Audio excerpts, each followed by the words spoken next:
right, so today we're going to talk about prosperity and problems in the 1950s. So, lots to talk about today. We're going to talk primarily about the economy, but we're also going to talk about new technologies, and then we'll even talk towards the end about what the youth of the 1950s was doing and people your age. So, kind of get an idea of what's going on there. Okay, so American abundance. So, after World War II, the U.S. and some other industrialized nations created an economy of abundance. So, a couple things are going to spur this on. One of the things is new business techniques, improved technology. Also, they're going to produce a standard of living that we never before thought was possible. Okay, so one of the things they're going to do is there's going to be more mechanizations of farms and factories. So this is going to lead people to seek more white-collar jobs because a lot of the so-called blue-collar jobs are going to be done by machinery now. So a white-collar job is something like in an office, usually some kind of like management or something, some kind of position, but a blue-collar job is more of like a laborer, okay? So there's a lot more of those white-collar jobs available than there were the blue collar jobs, and a big reason for that is because larger corporations tend to have a lot more white collar jobs than blue collar jobs. So multinational corporations were located close to important raw materials, and they used cheaper labor forces.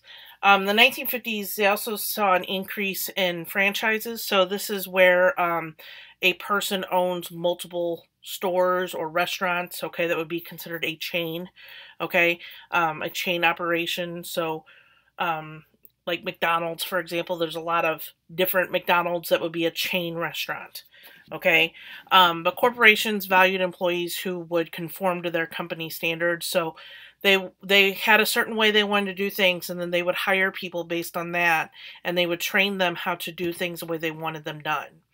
And so as a result of having more higher paying jobs, there's going to be a rise in luxury items. And so as a result of that, advertising is going to become big business. Okay. So there's some examples here of some advertisements from the 50s. These are from magazines.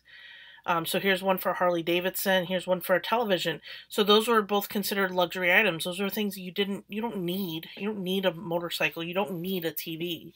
Okay. But those today, they seem so commonplace, and that's because of this abundance that started in the 50s. So people started to move into the suburbs. Cars became more available to people. So there is a town in New York known as Levittown, and this is one of the earliest suburbs. And what they did was the guy who built all these houses his name was Levitt. He mass-produced residential communities. Okay, so we have one similar in Collinsville. It's over across the street from Schnucks, across on the Beltline from Schnucks. So like where Victory Drive and March Drive and all that is, those houses all look really similar. That's because they're mass-produced. Okay, and you can see they kind of look like these houses here. And they're usually very close together. And they are able, so the people move into them, and then they're able to drive to work or take a train to work if you live like in Connecticut. Okay, there's a lot of suburbs in Connecticut, and people take the train into New York City. So from 1947 to 1951, other Levittown type communities were built all over the U.S. Like I said, we have one here in Collinsville. But this symbolized the American dream. So the American dream was, home ownership and being able to make something of your own something of your own some land, and be able to be a contributing factor to society.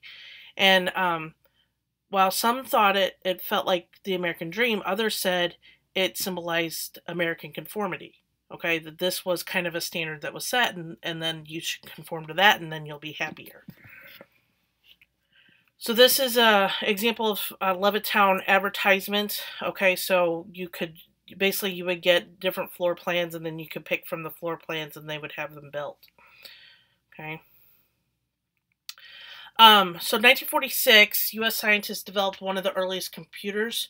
So it's called the ENIAC or ENIAC. That's Electronic Numerical Integrator and Computer, and it made military calculations. And so this whole room here, this is the computer. Okay, this is the computer. Now your cell phone holds more memory than all of this. It's insane that it's able to, all of this is able to go down, and within 50 years we've been able to break that down into the palm of your hand. And your cell phone is much more efficient than these computers were. A newer model known as the UNIVAC, or Universal Automatic Computer, could handle business data. That's this one right here. So it's a lot smaller, as you can see. You can see this here. What they do is that's where they stored data and everything. And so this eventually is going to lead to the computer revolution, which obviously leads to the cell phone you're probably looking at right now instead of paying attention to me.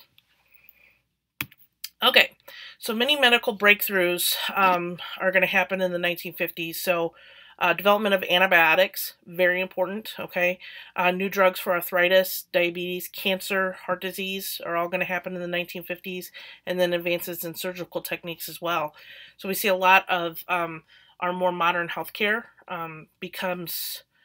it really kind of has roots in the 1950s.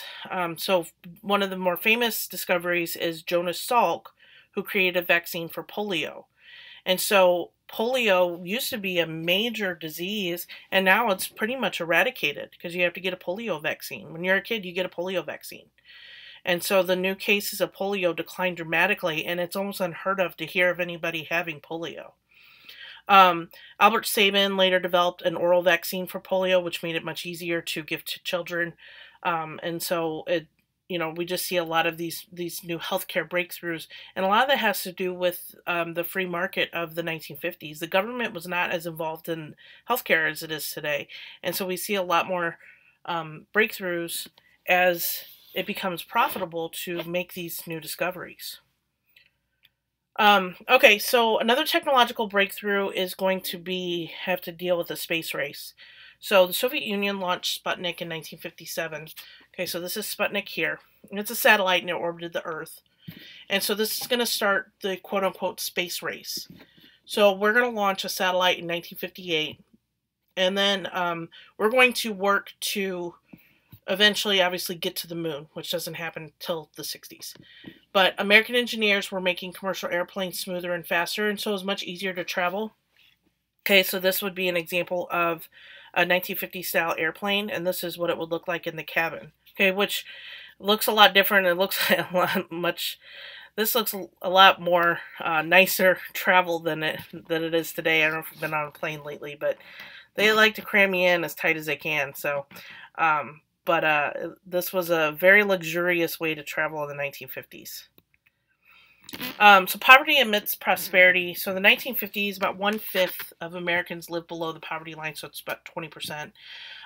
So this is a figure the government was set to reflect the minimum income required to support a family. Okay, so that's what the poverty line is. So it included single mothers, the elderly, minority immigrants, rural Americans, Appalachians, and Native Americans. Appalachians are still to this day one of the poorest areas in the United States. But as many Americans moved into the suburbs, the cities became poorer as well, because the people with money were moving out of the cities and then leaving the less educated and minority groups in the cities. And so conditions in the cities started to rapidly decline. And so the government tried to improve conditions with urban renewal programs. And what they would do is they would tear down slums and build high-rise projects. So here's some examples of those here. Okay, so they would tear, so you can see where they tore down here, and then they're going to build up buildings like this here. 1958, African Americans earned about 51% of what white people earned, and so the NAACP started to push for more equality. They didn't have a ton of success, but obviously today, today the wage gap is negligible between races and men and women. It's very, very similar. But the Bracero program was for Mexican immigrants. So about 5 million Mexican immigrants came to the U.S. to help with agricultural needs. And so they struggled with poverty and worked in unbearable conditions for very little pay. So the idea was to kind of help them to make a better life. And then Native Americans were of the poorest groups in the United States. So the termination policy, this was where the federal government withdrew all official recognition of Native American groups as legal entities and made them follow the same laws as white citizens. So before this, they had remember we put them on reservations in like in the 19th century. So we left them alone, really. We let them kind of govern themselves, but the termination policy said, no, we're going to step in, and our government decided that they weren't doing a good enough job, and so they stepped in and took control. And also in Appalachia, many impoverished families left Appalachia in search of a better way of life, because, like I said, Appalachia still to this day is one of the poorest areas of the U.S. Juvenile delinquency. So 1950s, there was a rise in juvenile delinquency.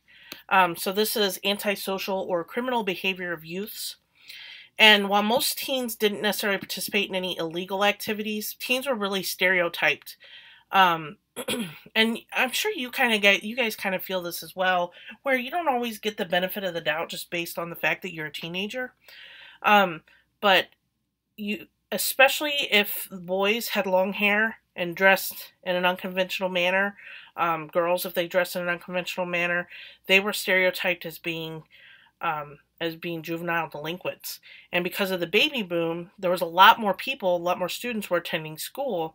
And so there's a shortage of buildings and teachers. And so this is kind of adding to the problem with juvenile delinquency, in that they didn't have as much structure because their class sizes were huge.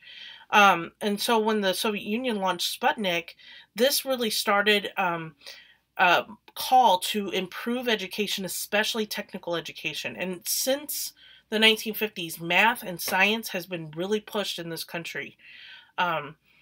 We still see it. We see STEM programs all over the place. Okay, that's what that's about. Is about improving science and technology. But efforts, like I said, have been made to improve math and science. All right, and that's all I got for you guys today. Don't forget to do your processor and enjoy the rest of your day.